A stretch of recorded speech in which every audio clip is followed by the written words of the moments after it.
Hi hello busy people. ఈరోజు నేను urinary tract ఇన్ఫెక్షన్స్ను తగ్గించే అరటిపువ్వు ఫ్రై కర్రీ తయారు చేస్తున్నాను. ఎలా తయారు చేయాలో రండి చూద్దాం.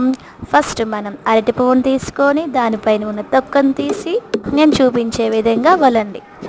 అలా లాస్ట్ వరకు మనం ఒలుచుకున్నాక ఒకటి లాస్ట్కి మిగులుతుంది అనమాట. దానిని మీరు తినేసి ఎలా ఉందో కామెంట్ చేయండి. చాలా చాలా బాగుంటుంది. ఎందుకంటే నేను ఆల్రెడీ తిన్నాను కాబట్టి చెప్తున్నాను. అదే నేను చూపించింది అదే అదే అదే అదే అదే దాన్ని తినేసి చూపించండి, చెప్పండి ఎలా ఉందో కామెంట్ చేయండి. ఆ తర్వాత వాటిని మనం ఒలుచుకున్న వాటిని ఒకసారి వాటర్లో కడిగిన తర్వాత వాటిని నేను చూపించే విధంగా మిక్సీ జార్లో మిక్సీ చేసి, అంటే బరకగా మిక్సీ చేయాలి. ఆ మిక్సీ చేసిన దానిని నేను చూపించే విధంగా ఒక బేసిన్లో వేసుకొని నేను చూపించే విధంగా కడగాలి. కడిగిన తర్వాత కడుగుతాం. నేను ఈలోగా అరటి చెట్టు గురించి ఒకటి చెప్తున్నాను. అరటి చెట్టు గురించి ఏంటంటే, అరటి చెట్టు నుండి వచ్చే ప్రతిదీ వేస్ట్ అవ్వదు. ఎలా అంటే, మనం ఫస్ట్ అరటి చెట్టు నుంచి అరిటాకులు చూసుకుంటే అరిటాకుల్లో భోజనం చేయొచ్చు. అలాగే అరటికాయతో కర్రీ చేయొచ్చు. అలాగే అరటి దవ్వ తింటే చాలా టేస్టీగా ఉంటుంది. చాలా చాలా టేస్టీగా ఉంటుంది. నెక్స్ట్ అరటి పువ్వుతో మనం కార్తీక మాసం తెప్పలు వదలొచ్చు. అలాగే నేను చూపించే విధంగా అరటి పువ్వుతో కర్రీ చేయొచ్చు. అలాగే అది అరటి చెట్టు నుంచి వచ్చేవేవి వేస్ట్ అవ్వవు.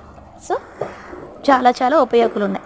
నెక్స్ట్ నేను చూపించే విధంగా కడుక్కున్న తర్వాత దానిని కడిగింది ఒక జాలీలో వేసుకున్నాక మనం స్టవ్ మీద ప్యాన్ పెట్టాక ప్యాన్లో ఆయిల్ వేసి ఆవాలు, జీలకర్ర, ఎండుమిర్చి ముక్కలు, కరివేపాకు వేసి అట్లకర్రతో కలిపేశాక ఆ తర్వాత మనం కోసి ఉంచుకున్న ఉల్లిపాయ ముక్కలను వేసి మళ్ళీ కలిపేశాక అల్లం పేస్ట్ని వేస్తాం, మళ్ళీ కలుపుతాం.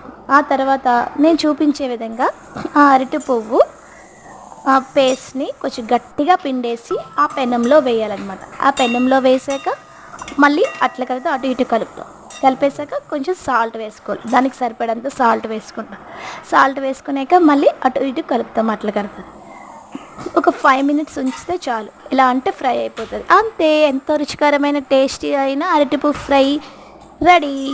నచ్చితే మీకు నా కర్రీ నచ్చితే లైక్ చేయండి అండ్ సబ్స్క్రైబ్ చేయండి ప్లీజ్.